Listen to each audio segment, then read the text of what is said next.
ಚಿತ್ರದುರ್ಗದ ರೇಣುಕಾಸ್ವಾಮಿ ಕೊಲೆ ಪ್ರಕರಣಕ್ಕೆ ಸಂಬಂಧಪಟ್ಟಂತೆ ಕೋರ್ಟ್ಗೆ ಹಾಜರಾಗಿದ್ದಾರೆ ನಟ ದರ್ಶನ್ ಹಾಗೂ ಪವಿತ್ರ ಗೌಡ. ಇಬ್ಬರೂ ಕೂಡ ಕೊಲೆ ಆರೋಪಿಗಳು. ಮೊದಲ ಆರೋಪಿ ಪವಿತ್ರ ಗೌಡ, ಎರಡನೇ ಆರೋಪಿ ದರ್ಶನ್. ಇಬ್ಬರೂ ಕೂಡ ಇವತ್ತು ಕೋರ್ಟ್ಗೆ ಹಾಜರಾಗಿದ್ದಾರೆ.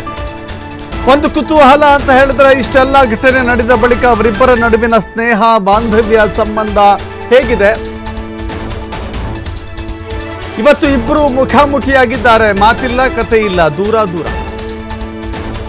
ನ್ಯಾಯಾಲಯಕ್ಕೆ ಹಾಜರಾಗಿದ್ದಾರೆ ಇಬ್ಬರು ಕೂಡ. ತನಿಖಾಧಿಕಾರಿಗಳು ಹೆಚ್ಚುವರಿ ಚಾರ್ಜ್ ಶೀಟ್ ಅನ್ನು ಸಲ್ಲಿಕೆ ಮಾಡಿದ್ದಾರೆ. ಎಫ್ಎಸ್ಎಲ್ ವರದಿ ಹಾಗೂ ಕೆಲ ಇತರೆ ದಾಖಲೆಗಳಿರುವಂತಹ ಚಾರ್ಜ್ ಶೀಟ್ ಅದು. ದೋಷಾರೋಪ ಪಟ್ಟಿ, ಆರೋಪಿಗಳ ವಿರುದ್ಧ ಇರುವಂತಹ ಕೆಲವೊಂದು ಸಾಕ್ಷ್ಯಗಳು, ಕೃತ್ಯಕ್ಕೆ ಬಳಸಿದ ವಾಹನಗಳ ರಿಲೀಸ್ ಪ್ರಕ್ರಿಯೆಯ ದಾಖಲೆಯ ಸಲ್ಲಿಕೆ ಆಗಿದೆ. ಬಾಕಿ ಇದ್ದ ಎಫ್ಎಸ್ಎಲ್ ತಾಂತ್ರಿಕ ವರದಿಗಳ ಹೆಚ್ಚುವರಿ ಚಾರ್ಜ್ ಶೀಟ್ ಸಲ್ಲಿಕೆ ಆಗಿದೆ. ಒಬ್ಬ ಸ್ಟಾರ್ ನಟ, ಅತ್ಯಧಿಕ ಅಭಿಮಾನಿಗಳನ್ನು ಹೊಂದಿರುವಂತಹ ನಟ ದರ್ಶನ್. ಸಿನಿಮಾದಲ್ಲಿ ಹೀರೋ, ನಿಜ ಜೀವನದಲ್ಲಿ ವಿಲನ್. ಒಬ್ಬ ಅಮಾಯಕನನ್ನ ಕೊಲೆ ಮಾಡುವ ಹಂತಕ್ಕೆ ಬಂದು ನಿಂತು ಈಗ ಕೋರ್ಟ್ನ ಕಟಕಟೆಗೆ ಅಲೆದಾಡ್ತಾ ಇದ್ದಾರೆ. ದರ್ಶನ್ ಹಾಗೂ ಪವಿತ್ರ ಗೌಡ ಇಬ್ಬರ ನಡುವಿನ ಸ್ನೇಹದ ಸಂಬಂಧದ ಕಾರಣಕ್ಕಾಗಿ ನಡೆದಿರುವಂಥ ಕೊಲೆ ಇದು. ಈ ಕೊಲೆಯ ವಿಚಾರವಾಗಿ ವಿಚಾರಣೆ ನಡೀತಾ ಇದೆ. ದರ್ಶನ್ ಹಾಗೂ ಪವಿತ್ರ ಗೌಡ ಇಬ್ಬರು ಇವತ್ತು ಕೋರ್ಟ್ಗೆ ಆಗಮಿಸಿದ್ದಾರೆ. ಕಳೆದ ಬಾರಿ ಹಾಜರಾದಾಗ ಒಂದು ಮಾತನಾಡುವಂಥ ಪ್ರಕ್ರಿಯೆ ಇತ್ತು, ಆದರೆ ಈ ಬಾರಿ ಇಲ್ವೇ ಇಲ್ಲ. ಕೋರ್ಟ್ಗೆ ಹಾಜರಾಗಿದ್ದಾರೆ ನಟ ದರ್ಶನ್ ಹಾಗೂ ಪವಿತ್ರ ಗೌಡ.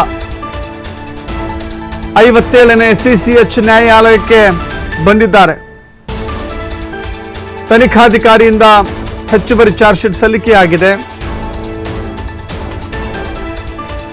ಯಾಕೆ ಅಂತ ಹೇಳಿದ್ರೆ, ಹೆಚ್ಚುವರಿ ಚಾರ್ಜ್ ಶೀಟ್ ಸಲ್ಲಿಕೆಯಾಗುವಂಥ ಸಂದರ್ಭ ಯಾಕೆ ಬರುತ್ತೆ ಅಂತ ಹೇಳಿದ್ರೆ, ಮೊದಲು ಚಾರ್ಜ್ ಶೀಟ್ ಸಲ್ಲಿಕೆ ಮಾಡುವಂಥ ಸಂದರ್ಭದಲ್ಲಿ ಕೆಲ ಬಿಟ್ಟು ಹೋದ ದಾಖಲೆಗಳನ್ನು, ಬಿಟ್ಟು ಹೋದ ಸಾಕ್ಷ್ಯಗಳನ್ನು ಮತ್ತೊಮ್ಮೆ ಸಲ್ಲಿಸಲು ಅವಕಾಶ ಇರೋದೇ ಅಡಿಷನಲ್ ಚಾರ್ಜ್ ಶೀಟಲ್ಲಿ.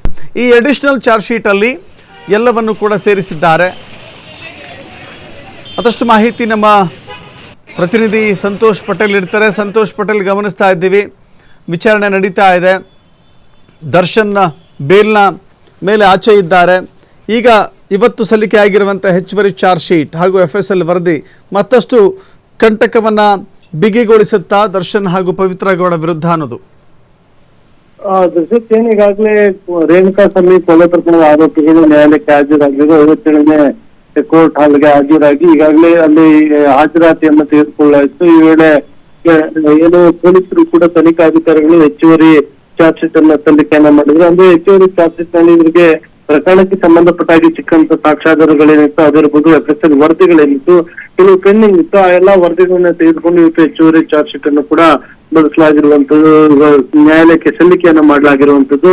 ಇನ್ನು ಕೃತ್ಯಕ್ಕೆ ಬಳಸಿದಂತ ವೆಹಿಕಲ್ ಗಳೇನಿತ್ತು ಅದರ ರಿಲೀಸ್ ಅನ್ನ ಮಾಡಿಸ್ಕೊಳ್ಬೇಕು ಅಂತ ಹೇಳಿ ಆರೋಪಿಗಳು ನ್ಯಾಯಾಲಯಕ್ಕೆ ಮನವಿಯನ್ನು ಮಾಡಿದ್ರು. ಅದಕ್ಕೆ ಮಾಡಿರುವಂತಹ ಪ್ರಕ್ರಿಯೆಗಳೇನಿದೆ ಅದಕ್ಕೆ ಸಂಬಂಧಪಟ್ಟ ಹಾಗೆ ಒಂದಿಷ್ಟು ಮಾಹಿತಿಗಳೇನಿತ್ತು ಇವೆಲ್ಲವನ್ನು ಕೂಡ ಈಗಾಗಲೇ ಕೊಟ್ಟಿದ್ರೆ. ಇನ್ನು ನಾನು ಮೊದಲೇ ಹೇಳಿದ್ರೆ, ಪೆಂಡಿಂಗ್ ಇದ್ದಂತ FSL ಮತ್ತು ತಾಂತ್ರಿಕ ಟೆಕ್ನಿಕಲ್ ಎವಿಡೆನ್ಸ್ ಗಳೇನಿತ್ತು, ಈ ಎವಿಡೆನ್ಸ್ ಗಳಿಗೆ ಸಂಬಂಧಪಟ್ಟಾದ ವರದಿ ಬರಬೇಕಾಗಿತ್ತು. ಈಗ ಬಂದಿರುವಂತ ವರದಿಯನ್ನ ಆಧಾರವಾಗಿ ಇಟ್ಕೊಂಡು ಅದನ್ನ ಹೆಚ್ಚುವರಿ ಚಾರ್ಜ್ ಶೀಟ್ ಸಲ್ಲಿಕೆಯನ್ನ ಮಾಡಿದ್ದಾರೆ. ಇನ್ನ ಪವಿತ್ರ ಗೌಡ ಮತ್ತು ದರ್ಶನ್ ಮತ್ತು ಕೆಲ ಆರೋಪಿಗಳು ಕೂಡ ವಿಚಾರಣೆಗೆ ಹಾಜರಾಗಿದ್ರು.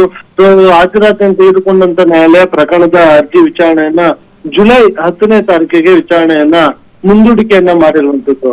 ಇನ್ನು ಇದರ ಬೆನ್ನಲ್ಲೇ ಆರೋಪಿಗಳಿಬ್ರು ಕೂಡ ದರ್ಶನ್ ಇರ್ಬೋದು, A1 ಮತ್ತು A2, ಪವಿತ್ರ ಗೌಡ ಇರ್ಬೋದು, ಇಬ್ರು ಕೂಡ ಕೋರ್ಟ್ ಹಾಲ್ನಿಂದ ಹೊರ ನಡೆದಿರುವಂತದ್ದು. ಅಂದ್ರೆ ಒಟ್ಟಾರೆಯಾಗಿ ಏನು ಹಿಂದೆ ಏನು ಕೋರ್ಟ್ಗೆ ನ್ಯಾಯಾಲಯಕ್ಕೆ ಹಾಜರಾಗದೆ ಗೈರಾಗಿದ್ದಂತ ದರ್ಶನ್ ಇವತ್ತು ನ್ಯಾಯಾಲಯಕ್ಕೆ ಹಾಜರಾಗಿರುವಂತದ್ದು. ಏನು ನ್ಯಾಯಾಲಯದ ಆರಂಭದಲ್ಲಿ ಏನು ಪವಿತ್ರ ಗೌಡ ಕೋರ್ಟ್ ಒಳಗಡೆ ಇದ್ರೆ ದರ್ಶನ್ ಹೊರಗಿದ್ರು. ಇಬ್ರು ಕೂಡ ಒಬ್ರಿಗೊಬ್ರು ಕೂಡ ಮಾತನಾಡ್ಕೊಂಡಿರಲಿಲ್ಲ.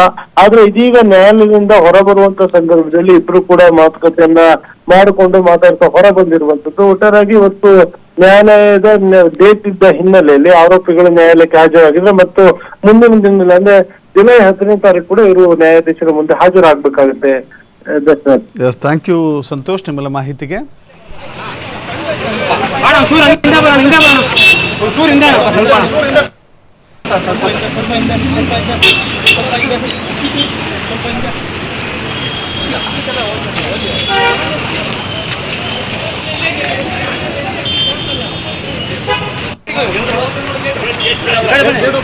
ಮಾಡಿ